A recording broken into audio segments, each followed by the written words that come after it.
মালয়েশিয়াতে সাম্প্রতিক শিশু অপহরণের ঘটনা এবং দেশটিতে বাংলাদেশি নাগরিকদের জোরপূর্বক শ্রমিক হিসেবে কাজ করানোর জন্য প্রবেশের ঘটনা মার্কিন পররাষ্ট্র দপ্তর কর্তৃক প্রকাশিত ২০২৫ সালের মানব পাচার প্রতিবেদনে মালয়েশিয়ার ভাবমূর্তিকে প্রভাবিত করতে পারে।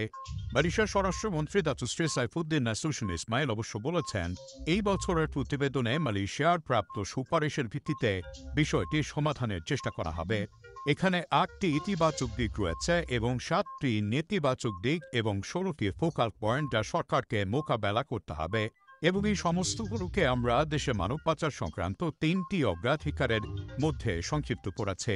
প্রথমত, সমস্ত সংস্থাগুলো জুড়ে সহযোগিতা বৃদ্ধি করা, বিশেষত সরকারি আইন শৃঙ্খলা রক্ষাকারী বাহিনীর সংস্থা এবং অন্যান্য সরকারি অঙ্গগুলোকে এ ব্যাপারে সহযোগিতার পরিবেশ নিশ্চিত করা। দ্বিতীয়ত, বেসরকারি সংস্থা তথা এনজিওগুলোর সঙ্গে সহযোগিতার মাধ্যমে ক্ষতিগ্রস্তদের শনাক্তকরণ এবং সুরক্ষার প্রচেষ্টা জোরদার করা।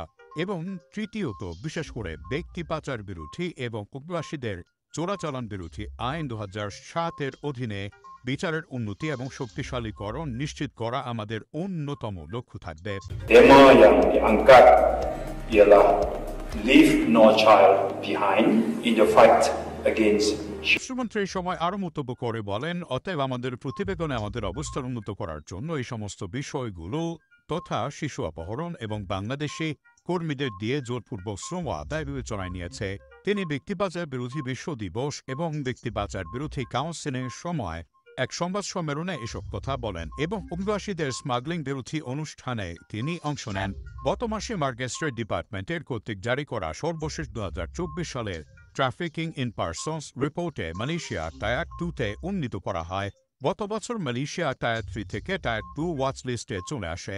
২০১৮ এবং ২০২০-এর মধ্যে মালয়েশিয়াও টায়ার 2 ওয়াচ লিস্টে ছিল। পৃথকভাবে মিয়ানমারের মানব পাচারকারী সিন্ডিকেটের শিকার হওয়া মালয়েশিয়ানদের সংখ্যা সম্পর্কে জিজ্ঞেস করা হলে সাইফুদ্দিন এনজিওগুলোকে এই ধরনের তথ্য কর্তৃপক্ষের কাছে প্রকাশ করার আহ্বান জানান এবং তিনি বলেন, ইতোমধ্যে আমাদের কাছে যে তথ্য রয়েছে, তবে এনজিওগুলোর কাছে যদি নতুন কোনো তথ্য থাকে তাহলে তা বিদ্যমান ডেটার সঙ্গে ক্রস রেফারেন্স করা যেতে পারে।